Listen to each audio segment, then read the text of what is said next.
Selamat datang Tuan dan Nona, kembali lagi bersama saya Kai. Sebenarnya video ini udah mau aku buat di 3 minggu 4 minggu lalu, hanya saja seperti yang pernah aku posting bahwa ada masalah di mana nenek aku ada sedikit insiden di mana beliau jatuh dan harus dilarikan ke rumah sakit segera, sehingga selama seminggu itu aku mesti bolak-balik rumah sakit. Tapi bahkan gak sampai seminggu setelah nenek aku jatuh itu, ada lagi kejadian di mana keluarga aku tiba-tiba banget, benar-benar tiba-tiba banget sakit. Langsung dilarikan ke dokter dan dokter mengharuskan kami mengambil tindakan operasi segera. Waktu itu kacau banget karena benar-benar kejadiannya tuh nggak ada istirahatnya. Tiba-tiba ada aja dan lagi dokter bilang, walaupun operasinya berhasil, pasca operasi selama 2-3 minggu masa recovery itu, kemungkinan survive-nya cuma 30%. Jujur waktu itu kacau banget, waktu itu rasanya aku bener-bener gak sanggup buat manage bikin video atau semacamnya, dan aku ngasih perhatian penuh di recovery nenek aku dan keluarga aku. Tapi pada waktu video ini keluar harusnya udah tepat 2-3 minggu setelah pasca operasi itu, dan puji Tuhan semua berjalan dengan baik. Nah, seperti yang aku bilang, video ini harusnya banget aku bikin 3 minggu lalu. Aku udah ada draftnya, udah ada pointer-pointernya, tapi ada kejadian luar biasa banget. Selama aku di ruang tunggu IGD itu, ada teman aku yang bilang bahwa ada entitas yang pengen menyampaikan pesan dan pelajaran yang baru. Jujur waktu itu perasaan aku lagi kacau banget, jadi aku tuh kesel. Bisa nggak sih ntar aja, gimana caranya gue belajar di masa-masa yang lagi kayak gini gitu kan.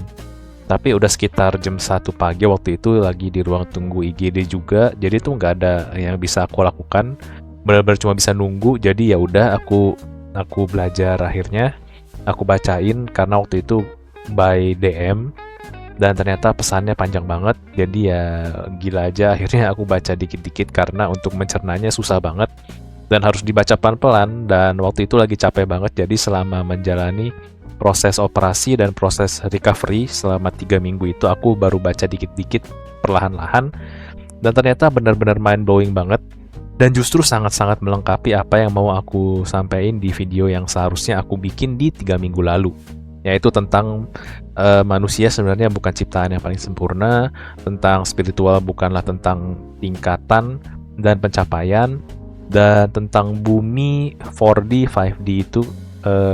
Ya pokoknya kan waktu itu aku mau bahas itu kan.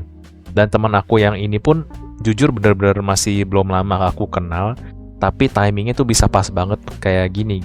Nah, langsung aja. Awalnya video ini ingin dibuat karena ingin membahas waktu live streaming kan, waktu itu aku bahas tentang bumi 5D itu kan, dimana manusia yang tidak upgrade nanti malah ketinggalan di bumi yang 5D, tapi kan sebenarnya tuh nggak gitu. Nah, untuk menjawab ini aku mesti bagiin percakapan aku dengan Kak Jose tentang kesadaran dan spiritual. Awalnya tuh kami nggak lagi bahas tentang hal ini, kami tuh lagi bahas tentang diagram kesadaran yang seringkali muncul di berbagai sosial media. Kita ambil aja salah satu di sosial media, ada banyak banget, tapi kita lihat yang secara generalnya aja. Nah, kalau kita lihat di diagram ini, di tengah-tengahnya itu selalu ngebahas bahwa awal mulanya itu dimulai dari keberanian, courage. Bahkan ada chart yang menunjukkan kalau awal dari kesadaran itu berawal dari keberanian. Jujur waktu itu aku nanya, kenapa keberanian? Bukankah banyak orang yang melakukan sesuatu atas dasar keberanian, tapi belum tentu yang mereka lakukan itu adalah hal yang benar gitu kan. Ya kita tahu sendiri, salah satunya mungkin seperti tindakan terorisme. Mereka berani melakukan hal itu juga karena mereka merasa apa yang mereka lakukan itu kan benar. Apa ini bisa dibilang consciousness, kesadaran? Nah, saat itu Kak Jose menjawab, sebenarnya yang membuat diagram ini kan kalian manusia, sehingga menurutku akan sangat subjektif mengenai penempatannya. Tapi mari kita pelajari tentang kesadaran. Menurutmu apa itu kesadaran? Kesadaran itu suatu keadaan di mana sesuatu dari gelap jadi cerah gitu kan. Kondisi dari kita yang sebelumnya nggak tahu jadi tahu. Dari yang kita nggak sadar kalau selama ini kita tuh tolol, tapi kita nggak menyadari kebodohan kita itu. Dan sekarang baru akhirnya kita sadar betapa tololnya kita saat itu. Kayak gitu kali ya Kak. Betul Kak. Tapi kamu kan suka melogikakan dan mentekniskan setiap metode. Nah, kamu pun juga sudah berjanji pada diri sendiri untuk menjabarkan segala hal yang abstrak menjadi sesuatu yang dapat diukur secara data. Nah, oke, dari semua yang kamu pelajari, sekali lagi aku bertanya, apa itu kesadaran? Aduh kok kak, tiba-tiba jadi berat gini ya? Kalau tiba-tiba ditanya gitu, aku jujur nggak tahu kak. Boleh tolong penjelasannya? Kesadaran adalah saat di mana pikiran, otak, dan hati, serta perasaan mulai bekerja bersama dan bekerja secara seimbang. Bentar kak, kalau kita lihat di yang paling bawah nih, kan ada rasa malu, rasa bersalah, dan lainnya. Itu bukannya, itu tuh pikiran dan hati bekerja juga kak. Bukannya berarti otak dan hati kan kerja kan saat seperti itu, ya walaupun jatuhnya mungkin gara-gara overthinking, perasaannya jadi kacau gitu. Betul adik, tapi apakah pikiran dan hati mereka bekerja secara seimbang? Apakah hati dan pikiran mereka bekerja secara bersama-sama? Jadi maksudnya semakin tinggi tingkatan spiritual seseorang, semakin seimbang pikiran dan hatinya gitu maksudnya ya kak? Tidak, Dik. Spiritual dan kehidupan manusia tidak pernah soal tingkatan. Oleh karena itu sebenarnya, aku tidak begitu setuju dengan diagram tersebut. Jadi maksud kakak tuh apa ya? Bagaimana pendapatmu mengenai pernyataan bahwa manusia adalah ciptaan yang paling sempurna? Manusia adalah ciptaan yang paling mulia. Aduh, itu aku jujur nggak setuju banget sih kak. Kenapa? Ya kita bisa lihat sendiri kan kak, selama ini seberapa manusia bisa bahkan lebih jahat dari iblis, tapi manusia yang baik pun memang ada. Bisa baik banget bahkan mungkin kayak malaikat sampai mengorbankan diri mereka sendiri. Tapi sebaik-baiknya orang pun pasti ada momennya juga dia punya pikiran dan perasaan yang buruk, apalagi di masa-masa terlemahnya mereka. Betul Kai? Apa jangan-jangan pernyataan sebenarnya bukanlah human is the most perfect creation, tapi human is the most complete creation?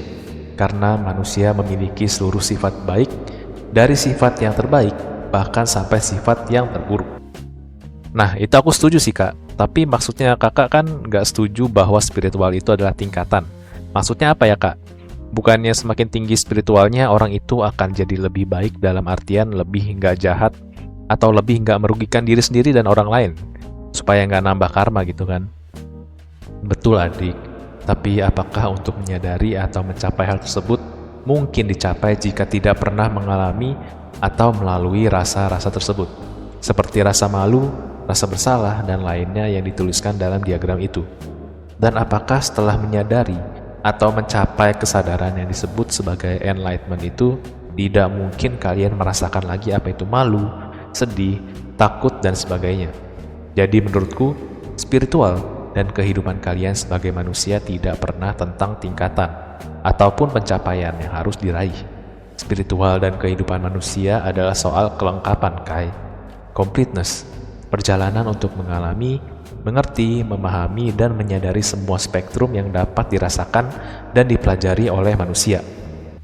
Oh, berarti ya kehidupan secara general bahkan mungkin bukan manusia aja tujuan utamanya itu, bahkan bukan soal pencapaian malah ya, tapi soal mengalami semua yang dapat dialami dan dirasakan. Nah, sebenarnya saat itu aku hanya sampai situ aja pengetahuan yang aku tahu dan aku bahas dengan Kak Jose. Tapi ada yang lebih mind-blowing lagi dan itu baru aku pelajari di masa-masa aku mesti bolak-balik rumah sakit dan nunggu di ruang tunggu IGD. Tapi untuk saat ini kita lanjut dulu sesuai dengan rencana awal video ini ingin dibuat. Nah, ini juga yang mendasari bahwa kalian tuh nggak akan ketinggalan di bumi 5D lah, di bumi 4D lah. Karena memang secara kolektif bumi ini mungkin memang lagi diajak untuk naik level. Kita pun semakin cepat dalam proses pembelajaran tentang kehidupan. Tapi apa yang harus dipelajari untuk saat ini pasti tepat dan sesuai untuk saat ini. Sistemnya pun udah jelas dan apa yang harus dipelajari pasti akan kalian pelajari. Apa yang sudah selesai ya kita akan belajar yang baru lagi. Jadi nggak usah takut dan kalian nggak akan ketinggalan apapun. Ataupun kalau kalian harus mengulangi hal yang sama secara berkali-kali pun, itu memang sesuatu pelajaran yang pasti perlu buat kalian. Jadi jangan takut akan ketinggalan. Oke. Apa berarti benar ya kata para indigo itu ya? Tiap makhluk tuh ada komposisinya atau barcode-nya masing-masing, kayak misalnya malaikat. Barcode-nya itu disiplin, kepatuhan total, tegas, dan lainnya, sedangkan iblis ada nakalnya, ada liciknya, ada pride-nya, tapi mungkin ada komposisi lain yang kita nggak tahu secara kita adalah makhluk yang benar-benar tuh berbeda. Itu benar, tapi mungkin sejatinya tidak sesempit itu ya. Nah, Sebenarnya aku rasa saat itu cukup sampai di sini aja perbincangan yang singkat dengan Kak Jose itu udah cukup membahas secara singkat tentang tujuan hidup manusia, baik secara spiritualitas dan jiwa, sudah cukup membahas mengenai apakah kita ketinggalan bumi yang 5D. Dan juga mengenai komposisi makhluk hidup, spiritual dan kehidupan itu bukan soal tingkatan, tapi soal kelengkapan. Ya sebenarnya ya cuma sampai situ aja. Tapi 2-3 minggu kemarin tuh aku belajar hal baru, tapi mungkin cuma 1/10-nya yang bisa aku bagiin karena aku mesti bertanggung jawab atas apa yang aku bagikan kan ya. Dan jujur aja aku nggak siap untuk sebagian besarnya, jadi aku bagikan yang aku rasa aman dan bisa aku bagikan dulu aja. Oke, tadi kita udah bahas diagram kesadaran manusia di mana kalau bisa kita simpulkan itu adalah keseluruhan pengalaman yang harusnya dialami seseorang dalam kehidupannya. Dan seharusnya semakin lengkap, maka semakin kenal dia dengan dirinya sebagai manusia. Sekali lagi ya, sebagai manusia. Nah, entah bagaimana, yang diajarkan saat itu aku sendiri kaget, justru melengkapi apa yang ingin aku sampaikan di video ini. Jadi anggap aja ini manusia nih ya. Dan bintang ini adalah pengertian, pengalaman, dan pemahaman dirinya sebagai manusia. Bisa kita lihat warna bintangnya kuning, kita anggap aja bintang kuning ini adalah pemahaman dan pengalaman sebagai manusia. Aku akan mencoba menjelaskannya sesederhana mungkin dan yang sebisanya aja yang bisa aku bagikan. Nah, berikutnya misalnya aja nih ya. Jin. Misalnya nih jin, bintangnya satu juga sama kayak manusia, dan warnanya beda, warnanya hijau. Anggap aja bintang hijau ini adalah pemahaman, pengalaman, dan pengertian dirinya sebagai jin. Kita asumsikan saja, sekali lagi nih ya, ini hanya asumsi, ini bukanlah takaran atau gambaran dan komposisi sesungguhnya. Kita asumsikan saja, semakin banyak bintangnya, maka makhluk itu akan lebih powerful. Bukan berarti lebih kuat ya, sekali lagi. Lebih powerful dari makhluk yang bintangnya lebih sedikit. Sebagai contoh, misalnya higher being atau spirit guide. Punya 2 bintang yaitu bintang kuning, which is pengalaman dia sebagai manusia yang tadi aku bilang, dan bintang putih, anggap aja pengalamannya sebagai petugas Tuhan. Dalam bintang tersebut, ada diagram-diagram kesadaran juga yang kayak bintang kuning tadi, yang di luar diagram kesadaran manusia. Tapi oleh karena itu, kita manusia nggak bisa menjabarkannya karena dimensi dan komposisinya aja udah berbeda antara kita dengan mereka, antara bintang yang kuning dan bintang yang putih. Oleh karena itu, kita kasih perumpamaan saja sebagai bintang yang warnanya beda. Nah, contoh berikutnya mungkin.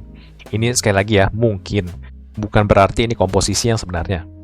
Misalnya, kakak-kakak malaikat. Contoh berikutnya, mereka tuh misalnya punya 3 bintang.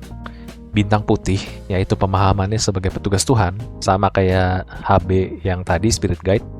Bintang biru, pemahaman sebagai dirinya yang seorang malaikat. Dan bintang merah yang kita anggap saja ini artinya divinity ya. Sekali lagi, jumlah bintang dan isi bintang ini hanya gambaran dan asumsi saja untuk mempermudah penjelasan yang sedang disampaikan. Nah, bisa kita lihat, di malaikat ini tidak ada bintang kuning karena beliau-beliau ini tidak pernah menjadi manusia. Sampai situ sebenarnya aku masih terima dan oh ya penjelasannya singkat dan sederhana. Mungkin bahkan kalian pun udah tahu ya. Lainnya biasa aja gitu kan. Pas aku baca itu ya aku pikir gak ada bedanya sama manusia atau makhluk apapun yang sedang belajar banyak hal. Sesimpel itu aja kan, apalagi malaikat umurnya kan pasti lebih panjang. Pasti bintangnya juga lebih banyak lah karena waktu belajar mereka lebih banyak. Nah, yang berikutnya yang bikin aku sedikit kaget. Nah, tadi tuh di menit berapa kan aku bilang bahwa secara general, manusia atau segala makhluk ya tujuannya itu mengalami semua yang dapat mereka alami. Sebatas spektrum mereka aja kan. Sebatas bintangnya aja tuh. Ya, yang tadi dalam satu bintang itu kan ada diagramnya itu kan. Ya cukup sebatas itu aja. Well, mungkin memang ada yang katanya kan jiwanya reinkarnasi jadi alien, mungkin bintangnya beda. Nah, di situ mereka mempelajari sepenuhnya bintang mereka sebagai alien. Tapi kita asumsikan lagi, jiwa asli kita sebut aja kan higher self kita ya. Higher self kita yang paling utama, jiwa asli dan utama kita itu memecah jiwanya, dan salah satu pecahannya itu ada di diri kita, yaitu manusia. Kita nggak tahu warna dan jumlah bintang yang ada di higher self kita, tapi kita tahu sebagai manusia kita cuma punya satu bintang dan warnanya kuning. Suatu hari, dengan segala pengalaman kita, pembelajaran kita, dan eksplorasi kita, aku ulangin saya lagi, eksplorasi kita sebagai manusia dengan keterbatasan kita, pemahaman dan pengalaman kita sebagai manusia, tiba-tiba kita belajar sesuatu yang baru dan kita percaya bahwa kehidupan setelah kita meninggal adalah kita mengalami diri kita menjadi dewa. Sehingga terciptalah alam baru, yaitu alam dewa. Terciptalah bintang yang baru yang belum pernah ada selama ini. Dan kita anggap saja itu sebagai bintang coklat, bintangnya dewa. Seperti yang udah kita pelajari, akhirnya saat menjadi dewa, kita punya 2 bintang, yaitu bintang kuning dan bintang coklat. Sampai saat ini, aku rasa kalian masih sanggup gak ya teman-teman buat ngikutin, atau kepalanya udah mulai berasap. Soalnya aku pun butuh waktu cukup panjang untuk membacanya dan mencernanya. Nah, higher self kita, yang adalah tubuh utama kita, tubuh utama jiwa kita, waktu bintang kita nambah, yaitu bintang coklat yang tadi, di jiwa utama kita, di higher self kita, bintangnya juga nambah. Anggap aja nih, bintang awal higher self kita tuh ada 7. Dia mecah jadi 7 jiwa. 1 jadi manusia, 1 jadi alien, terus yang lain jadi apa gitu kan. Nah, di jiwa yang jadi manusia ini, nambah 1 bintang, yaitu bintang coklat. Akhirnya, bintangnya si higher self kita ini, dari jumlahnya 7, nambah jadi 8. Nambah bintang warna coklat yang baru ini. Nah, pecahan jiwanya pun nggak semerta-merta cuma kita manusia aja kan tadi aku bilang. Bisa aja ada yang jadi alien. Well, karena konsep ruang dan waktu aja kan pastinya beda kan di dimensi jiwa.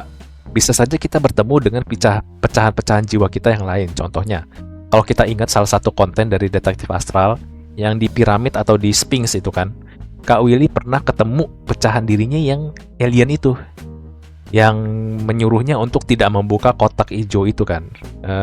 Nah, kurang lebih kayak gitu. Oke, ternyata pernyataanku tadi bahwa tujuan utama kita adalah mengalami dan merasakan seluruhnya yang dapat dialami, which is mungkin bagi manusia sesuai dengan diagram yang kesadaran tadi, berusaha mempelajari semua kesadaran itu dengan reinkarnasi berkali-kali sampai akhirnya kan kita lengkap belajar semua perasaan dalam diagram tersebut dan memahami bintang kuning kita secara keseluruhan. Ternyata bintang kuning itu tuh masih bisa dieksplorasi. Akhirnya kita bisa menemukan bintang yang baru walaupun pemahaman kita hanya sebatas bintang kuning itu, dan menumbuhkan bintang yang ternyata beda dari bintang kuning kita, which is yang tadi aku bahas, realmnya para dewa. Saat mengetahui hal ini, aku jadi mikir, oh, apa jangan-jangan ini penyebabnya ya banyak kepercayaan sampai saat ini? Apa jangan-jangan karena jiwa terus-terusan melakukan eksplorasi dan bahkan ekspansi perluasan, akhirnya banyak pernyataan dan asumsi mengenai apa yang terjadi setelah kematian. Apa karena itu jangan-jangan ada dimensi purgatori, ada surga, ada nirwana, ada alam dewa, atau mungkin bahkan dimensi-dimensi lain yang kita nggak tahu. Bahkan ada kan dibahas di Trianomali tentang dimensi abu-abu lah, dimensi inilah. Bahkan mungkin ada dimensi aneh lain dari kepercayaan yang makhluk-makhluknya dari makhluk dimensi lain juga gitu. Jadi, wah, saat kita manusia saling merendahkan dan menghina orang lain, bahwa apa yang mereka percaya itu adalah salah dan halu, ternyata jiwa dan dunia itu tidak sekecil itu, dan justru terus berekspansi dan bereksplorasi. Nah, saat aku membaca semua ini di ruang tunggu IGD, aku kan bertanya-tanya nih sebenarnya. Buat apa aku diajarin beginian? Dan di masa yang penuh rasa takut dan sedih ini, apalagi keluarga aku chance hidupnya cuma 30%, dan ini semua tuh terjadi, kenapa lu ajarin sekarang gitu kan? Dan waktu itu kedengeran ada yang bilang, jujur nggak tahu siapa, tapi kita pukul rata aja ya semuanya itu jadi Kak Jose ya, supaya aku ngedit videonya gampang. Karena rasa takut, sakit, sedih, tidak berdaya, dan berharap, ini yang kamu harus rasakan untuk melengkapi bintangmu. Ya tapi kenapa sekarang? Ya kalau tidak sekarang, kamu tidak akan dapat menerima semua ini dengan hati dan pikiran yang terbuka. Jujur make sense sih. Waktu itu aku kan gak bisa terima nih semua ini terjadi, apalagi selain terjadinya secara beruntun dan gak ada waktu buat istirahat. Dokter bilang chance-nya cuma 30%, dan ya fuck lah semua.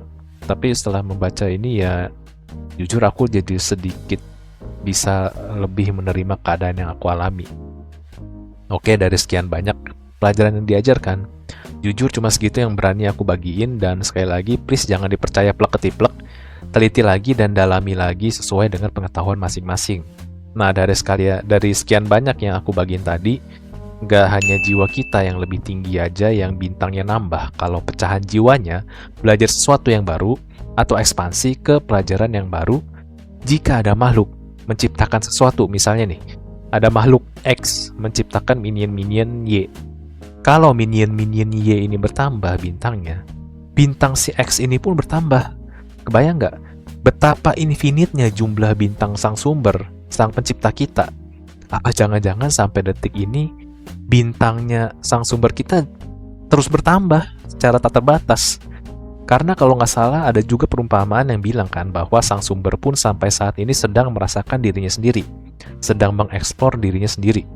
Well, di akhir kata aku cuma bisa bilang ke kalian untuk jaga kesehatan, dan kalau bisa latihlah otot-otot kalian, sangat penting untuk masa tua kalian nanti ya. Oh ya, selama aku di ruang tunggu IGD itu pun aku ngobrol-ngobrol dengan banyak banget orang di sana ya, dan ternyata memang banyak banget yang butuh paling sedikit teman untuk bicara. Dan di situ jujur aku tergerak banget, pengen bisa bantu setidaknya jadi teman bicara buat yang membutuhkan. Kira-kira kalian ada gak ya gambaran secara teknis atau ada saran gak mesti gimana? Jujur aku kan masih baru banget soal YouTube ini, soal content creator, dan jadi aku nggak tahu apa-apa.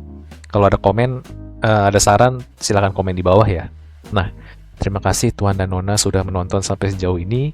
Semoga setelah menonton video ini, langkah dan hati kalian menjadi sedikit lebih ringan dan sedikit cahaya kembali dalam gelapnya hari Anda. Saya Sasa Kurakai, terima kasih.